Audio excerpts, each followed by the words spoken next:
नमस्ते भाइयों, क्या हाल चाल है आप सबके। और आप सबको गुड मॉर्निंग। लॉ की वैकेंसी बताऊंगा, काफ़ी अच्छी वैकेंसी है और ये मिनिस्ट्री ऑफ होम अफेयर में निकली है,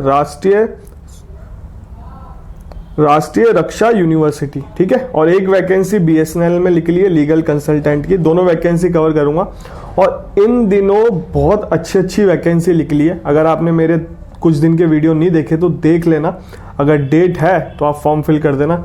और ये नॉर्थ बेल्ट में हिंदी वालों के लिए बहुत अच्छी वैकेंसियाँ निकली हैं, तो फॉर्म बिल्कुल भरो। और देखो, जुडिशरी के अलावा भी अप्रोच करो। हमने भी क्या गलती करी थी, जुडिशरी पे फोकस किया था और वैकेंसी देते नहीं थे। आपको और वैकेंसी की ट्राई करनी चाहिए, जॉब लग जाएगी, सिक्योर हो जाओगे, आप जुडिशरी की ट्राई कर सकते हो। और आरजीएस में तो 40 साल तक रह सकते हो आप, तो एक बार जॉब जरूर ले लो, उसके बाद अपनी ड्रीम जॉब को परस्यू करो, ठीक है। वीडियो स्टार्ट करने से पहले आपको बताना था, छत्तीसगढ़ के रूल्स चेंज हो गए हैं। मैंने कमेटी पोस्ट पे डाल दिया ऑफिशियल नोटिफिकेशन। और छत्तीसगढ़ की वैसे आज लास्ट डेट है फॉर्म फिल करने की। अगर कोई डेट एक्सटेंड होगी तो मैं बता दूंगा।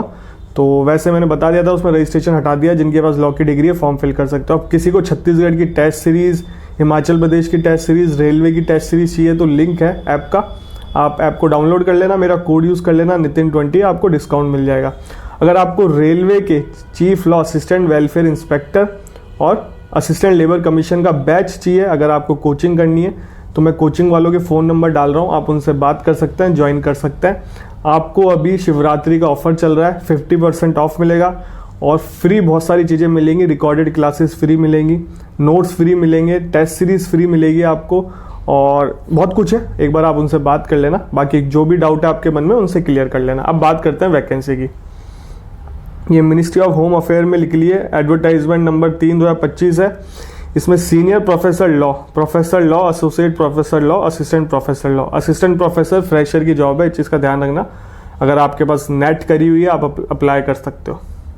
देखो, सीनियर प्रोफेसर में आपको सैलरी रहेगी 2 लाख से लेकर 2,30,000 के आसपास। प्रोफेसर लॉ में 2 लाख से 2,10,000 के आसपास। एसोसिएट प्रोफेसर में 1,30,000 से लेकर 2 लाख तक रहेगी और असिस्टेंट प्रोफेसर से लेकर 85 से 95 तक रहेगी, ठीक है। और देखो, इसमें जो सेलेक्ट होंगे उनको क्या क्या अपॉर्चुनिटी मिलेगी। गवर्नमेंट की प्रोजेक्ट में कंट्रीब्यूट करोगे आप, आपको अच्छा खासा पैकेज मिलेगा, हेल्थ कवरेज मिलेगा, आपको अपॉर्चुनिटी मिलेगी फर्दर एजुकेशन और ट्रेनिंग की, policy and practice support, balance work life रहेगा आपका सब कुछ, सपोर्ट सर्विस और पर्सनल प्रोफेशनल चैलेंज, सारी चीज़ें, फंडिंग मिलेगी आपको रिसर्च करने के लिए, एक्सेस मिलेंगे जो मील होते हैं सब्सिडी इनके, कैंपस में भी एक्सेस मिलेगा आपको, अवार्ड भी मिलेंगे, फाइनेंशियल एडवाइजरी के साथ एक्सेस भी रहेगा, रेगुलर वर्कशॉप भी रहेगा, एडवांस ट्रेनिंग प्रोग्राम भी रहेगा, अपॉर्चुनिटी रहेगी फील्ड वर्क के लिए, प्रैक्टिकल सारी चीज़, कोलैबोरेट करोगे आप रिसर्च प्रोजेक्ट्स में, यूटिलाइजेशन होगा, ये सारी लिखा हुआ है, डेटाबेस इक्विपमेंट। ये आप अगर सेलेक्ट हो जाओगे तो आपको ये सारी अपॉर्चुनिटी मिलेगी, तो बिल्कुल मिस मत करना। जो टीचिंग लाइन में जाना चाहता है बिल्कुल अप्रोच करना इसको। अब देखो, सबसे पहले सीनियर प्रोफेसर में पीएचडी करी हो आपने और 20 साल का एक्सपीरियंस हो। अगर ये नहीं है तो outstanding professional having PhD degree, ये लिखा हुआ है इन्होंने, और वर्ड यूज़ किया हुआ है, और डिज़ायरेबल लिखा हुआ है, वो पढ़ नहीं रहा। असेंशियल क्वालिफिकेशन है प्रोफेसर लॉ की, पीएचडी की हो आपने, ये सब्जेक्ट लिख रहा है criminal law, international constitution law, सब चीज़ें, 10 साल का एक्सपीरियंस हो। ये नहीं है तो आउटस्टैंडिंग प्रोफेशनल, ये पीएचडी डिग्री, ये सारी चीज़ें लिखी हुई है। और एसोसिएट प्रोफेसर लॉ में पीएचडी करी हो आपने, मास्टर हो, एलएलएम हो, मतलब 55 मार्क्स से, और 8 साल का एक्सपीरियंस मांगा है, ठीक है, और डिज़ायरेबल लिख रखा है। असिस्टेंट प्रोफेसर में एलएलएम 55 मार्क्स और नेट वेट हो आपके पास, तो ये साइट वेट लिखा हुआ है, तो आप एलिजिबल हो। इसमें कोई एक्सपीरियंस की बात नहीं कही है। आपको अप्लाई कैसे करना है, 10 तारीख इसकी लास्ट डेट है। इसकी ये कांटेक्ट भी बता रखा है, मैं डाल दूंगा लिंक डिस्क्रिप्शन बॉक्स में। आपको इंटरव्यू के लिए कॉल आ जाएगा, शॉर्टलिस्ट वालों, जो शॉर्टलिस्ट होंगे उनका इंटरव्यू होगा, कोई एग्जाम नहीं हो रहा है इसमें, चीज़ का ध्यान रखना। अब बात करते हैं नेक्स्ट वैकेंसी की।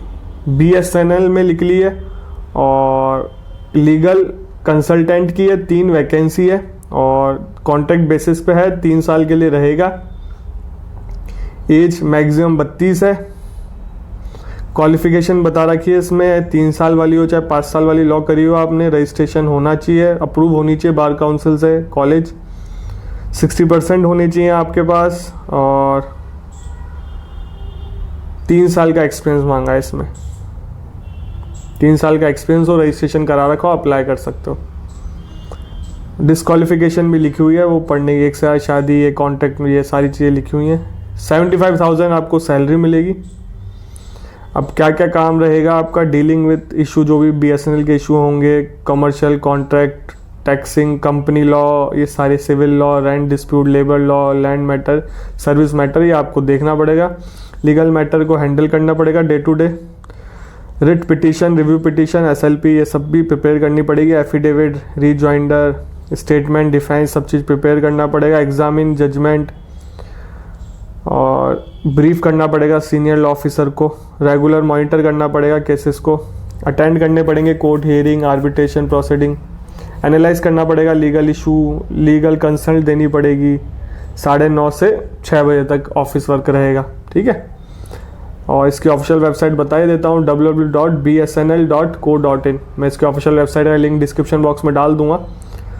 और 14/3/2025 की लास्ट डेट है। 18 से चालू हो गया, 14/3/2025 लास्ट डेट है, ठीक है। सिलेक्शन प्रोसेस के बारे में बता रखा है, कैसे सिलेक्शन होगा। General and term and condition बता रखी है। कोई भी समस्या हो तो इनकी ईमेल आईडी लिख रखी है इन्होंने, bsnl@bsnl.co.in। इस पर आप संपर्क कर सकते हो। दोनों वैकेंसी अच्छी है। और अभी यूपी में वैकेंसी निकली है APO की, असिस्टेंट लेबर कमीशन की, सब रजिस्ट्रार की, और लेबर इन्फोर्समेंट ऑफिसर की। तो इनको भी अप्रोच करो। इसमें GK है ज़्यादा, GK का वेटेज है, और यूपी में GK आती है, अलग से पेपर होता ही है GK का। और ये थोड़ा डिफरेंट पेपर है, बट लॉ की वैकेंसी है तो इसको अप्रोच करना चाहिए। बहुत लोग बोल रहे हैं सर इसमें तो GK है, आपने क्यों, तो वो धन्य है जो लोग बोल रहे हैं। अगर भैया मेरा काम है इन्फॉर्मेशन देना आपको, अगर आप फॉर्म भरना चाहते हो तो आपके ऊपर है, और नहीं भरना चाहते तो आपके ऊपर है। मैं केवल उन बच्चों को बोल रहा हूँ, मेरे 100 लोग देखते हैं ना, तो 1 या 2 लोग हैं वो जो उनको कुछ प्रॉब्लम रहती है। वैसे 98 बच्चों बहुत सही हैं, बहुत सही हैं। सीनियर भी होंगे, मेरे जूनियर भी होंगे, मेरे बराबर भी होंगे, बहुत अच्छे अच्छे कमेंट करते हैं। बट 1-2 लोगों को कुछ प्रॉब्लम होती है, वो चाहे फॉर्म भी नहीं भरेंगे, उनको बस बकवास करनी है, जो कर जाते हैं बकवास आके, और मेरे फ़र्क भी नहीं पड़ता। बट मैं ये बता देता हूँ कि हाँ, मेरा काम है, आपके कारण मैं ऐसा नहीं कि किसी और का नुकसान करूं। सबको इन्फॉर्मेशन मिलनी चाहिए। यूपी में काफ़ी टाइम से कोई वैकेंसी भी नहीं आई लॉ की, तो बिल्कुल अप्रोच करना चाहिए। परमानेंट जॉब है, फ्रेशर की जॉब है। अगर आपने भरा नहीं फॉर्म फिल कर लेना, ठीक है। रेलवे के भी शायद अभी डेट एक्सटेंड हो गई है, शायद, पता नहीं, दोबारा मैं देख के बता दूंगा। एक बार रेलवे के फॉर्म नहीं भरे तो वापस भर लेना, डेट शायद एक्सटेंड हो गई है। और छत्तीसगढ़ के रूल्स चेंज हुए हैं, जो मैंने आपको बता दिया। लॉ की डिग्री वाले थे, वो रजिस्ट्रेशन वाला हटा दिया। और टेस्ट सीरीज चाहिए तो लिंक है, ऐप कार्ड जाके डाउनलोड कर लो, मेरा कोड यूज़ कर लेना। बैच ज्वाइन करना है तो कोचिंग वालों के नंबर है, उनसे बात कर लेना। बाकी कुछ और अपडेट आएगी तो आपको बता देंगे। चैनल से बने रहो, चैनल पे लॉ से रिलेटेड ही अपडेट आती है। लॉ की वैकेंसी कहीं पे भी लिख ले, सिविल जज की वैकेंसी कहीं पे भी लिख ले, आपको टाइमली इन्फॉर्मेशन मिल जाती है। तो इसलिए कहता हूँ चैनल को सब्सक्राइब रखो, बेल आइकन दबा के रखो, जिससे आपको टाइमली नोटिफिकेशन मिल जाए। आप फॉर्म फिल कर दो। डेट निकलने के बाद वीडियो देख रहे हो तो कोई मतलब नहीं है इस वीडियो का। चैनल को सब्सक्राइब कर लो। आपसे मिलेंगे अगले वीडियो में।